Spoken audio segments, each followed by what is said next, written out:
All right, ladies and gentlemen, in my latest tag video, thanks to Margaret Pinard, one of my good BookTube friends, for tagging me on this one. This is the presidential book tag by Steve Donoghue, the creator of this, and I am happy to participate. So get my answers next as I participate in the presidential book tag.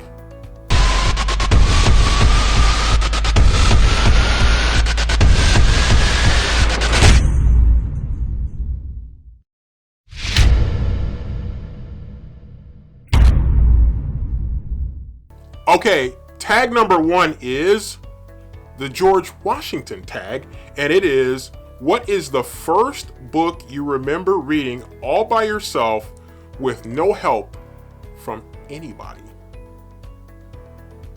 So the first book that I remember reading with no help from anybody is one that I think a lot of young black kids of a certain age for sure grew up reading, and that is The Snowy Day by Ezra Jack Keats. And it involves a young black kid who is kind of almost sort of snowed in at home and kind of learns some lessons over the course of the day, the snowy day. And so it's just a really, it's just a book that just has stuck with me over the years. And I don't know why I've never bought a copy of it as an adult. I know I had a copy of it as a kid once upon a time, and I don't know why I don't have it, but I'm probably gonna feel like now more motivated to probably go get a copy of that particular book. I've seen a movie adaptation of it, or a TV show adaptation of it on YouTube somewhere as well, but or maybe it wasn't YouTube, maybe it was Amazon Prime, I don't know. But anyway, that's a book that just definitely left an imprint on me during my childhood. Tag number two is John Adams, and the question is, what book comes to mind that's short but disproportionately powerful? So the book that I chose is Carrie by Stephen King, and this is one of the first, I think maybe the first Stephen King book that I ever read, and I believe this is the original copy of it. I've got a couple different copies of it, but I believe this is the original copy that I've had since I was in high school.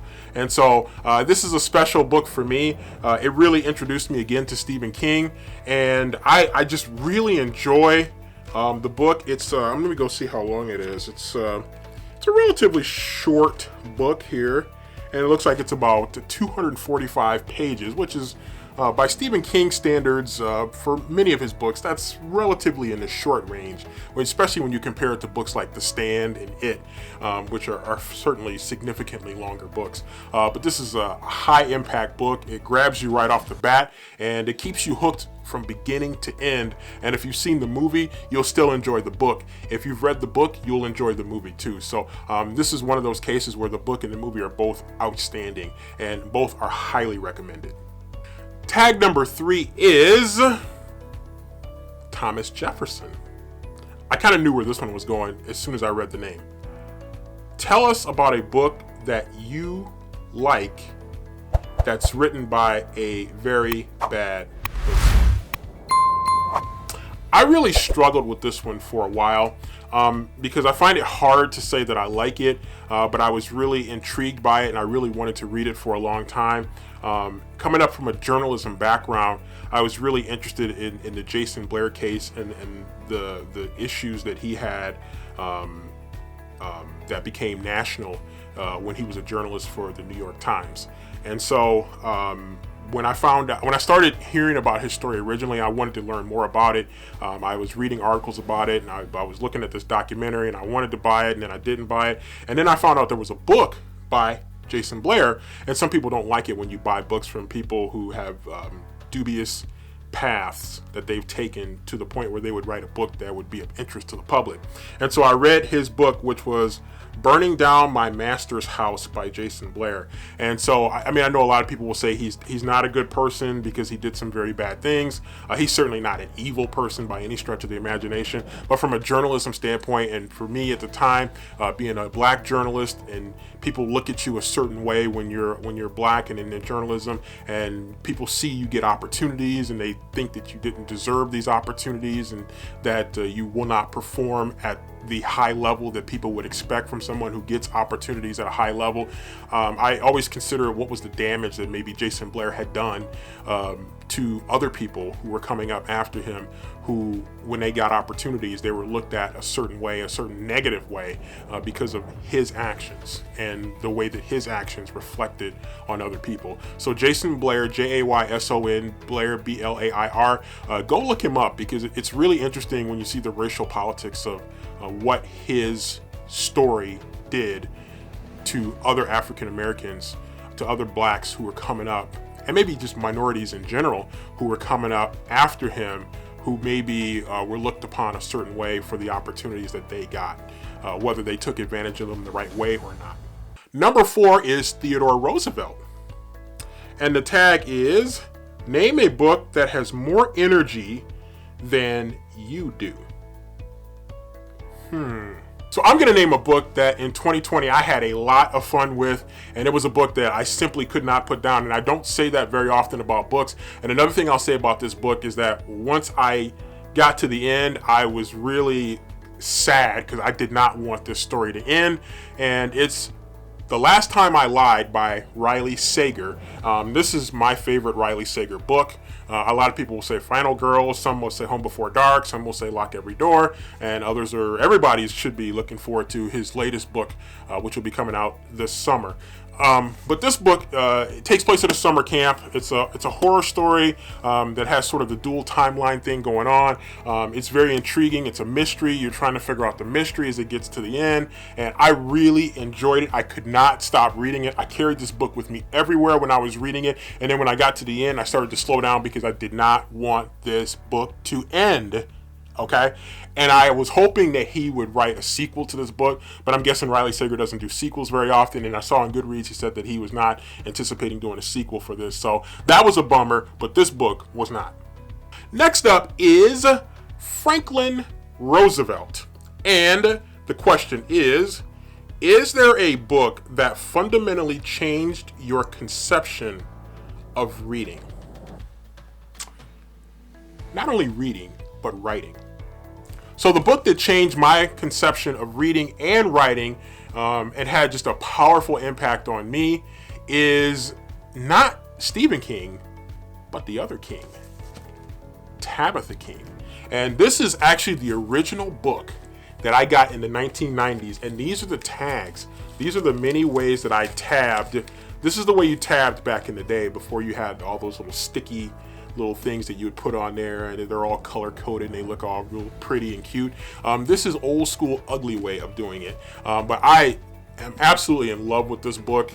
It just means so much to me. This is the book that inspired me to write, to really get into writing. And again, that was a long time ago. It was back when I was in high school, but this is the book that really inspired me to write, and this is the book that got me really falling in love with reading. And so One-on-One by Tabitha King is a book that means a lot to me. It's a kind of a love story, coming of age story, a dramatic story. It takes place at a prep school. It involves basketball, so there's a lot of things going on that I really like. And so I just could not help it when I found out about it, grabbed it, and I am so glad I did. It opened up so many doors for me. I'm going to go in a little bit of a different direction and discuss The 5 People You Meet in Heaven by Mitch Albom.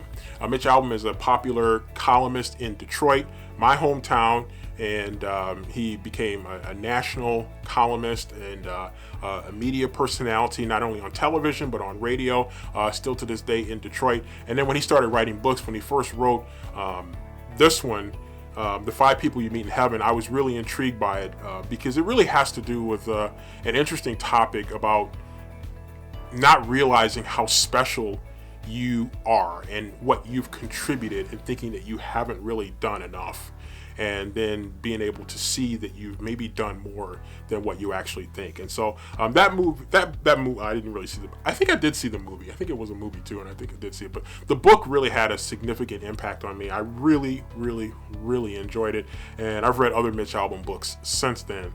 But this was one that definitely was kind of an it book for me.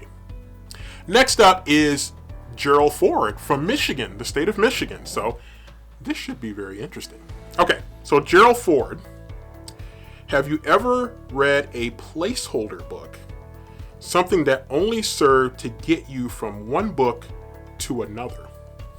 I had a really hard time with this because my mind immediately went to book series and trying to think of one from that perspective. I was trying to simplify the process here. And the one I came up with, and I'm too lazy to go pull it out of the stack behind me, but I came up with Mockingjay as part of the Hunger Games series from Suzanne Collins. And so I knew that I knew they were going to do subsequent books from the original trilogy. And so I knew to get to that, I was going to have to go through Mockingjay, so to speak.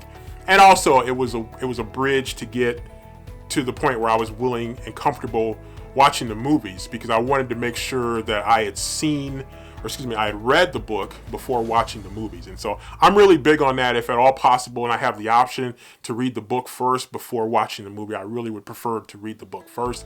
Mockingjay is probably my, of the 4 Hunger Games books, Hunger Games, the original, very good. My number 1 in the series. Catching Fire is definitely number 2 in the series for me.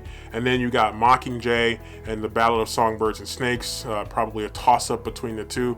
Mockingjay I kind of endured. It was a tough one for me to work my way through, but the same could be said to some degree with the Battle of Songbirds and Snakes. But both were good enough that I definitely wanted to finish them. And Mockingjay was definitely the bridge to get me to the Battle of Songbirds and Snakes, A, and then B, to get me to the point that I could actually watch the movies and not feel like I may have missed something by not reading the book first. Next up is Bill Clinton. And again, this could be quite interesting.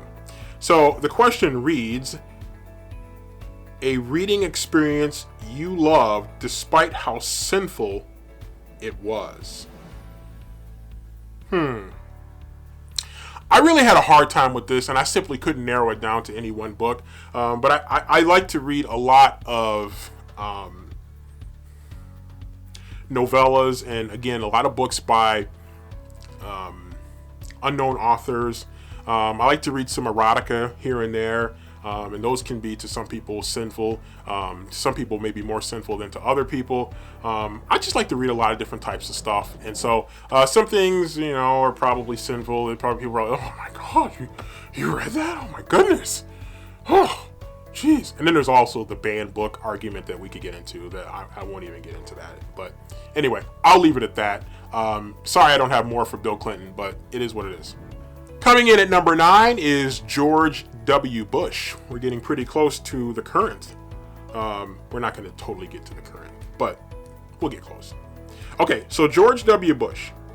What's the most harmful book you've ever read?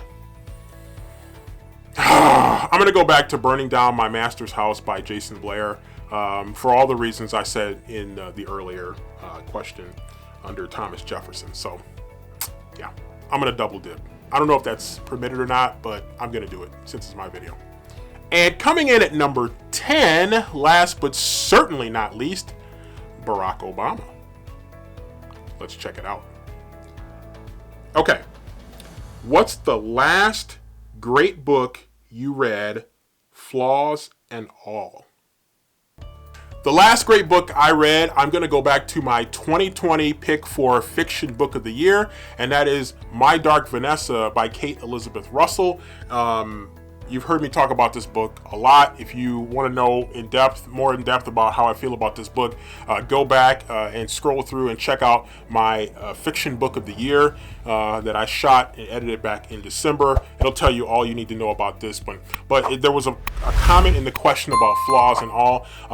This book is brilliantly written. The flaw, if you will, is that it's an uncomfortable topic.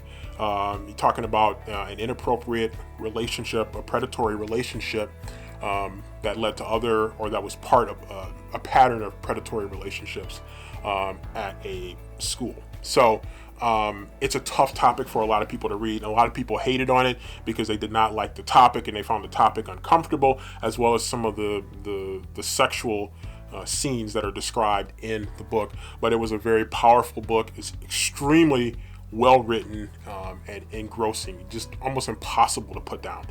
So My Dark Vanessa by Kate Elizabeth Russell, really good book, flaws and all. So that does it with the presidential book tag. Had a lot of fun doing this. Thanks to Margaret Pinard for sending me the tag for this particular video. I got to get back into doing my book tag videos. I've been slacking, I've been half-stepping, so I got to get back into it. And I'm glad that Margaret sent me this. Glad I checked out her video. And I'm looking forward to doing more tag videos, eventually getting back on track with some of these cool type videos. So I need to go and explore more book tags that are out there that I can participate in and have some fun with, because the book tag videos, let's face it, they're fun. So anyway, that's all I got for you. Please hit the like button, hit the subscribe button for the channel, hit the bell button for notifications, and stay with me on this journey through more BookTube and AuthorTube content. Stay with me.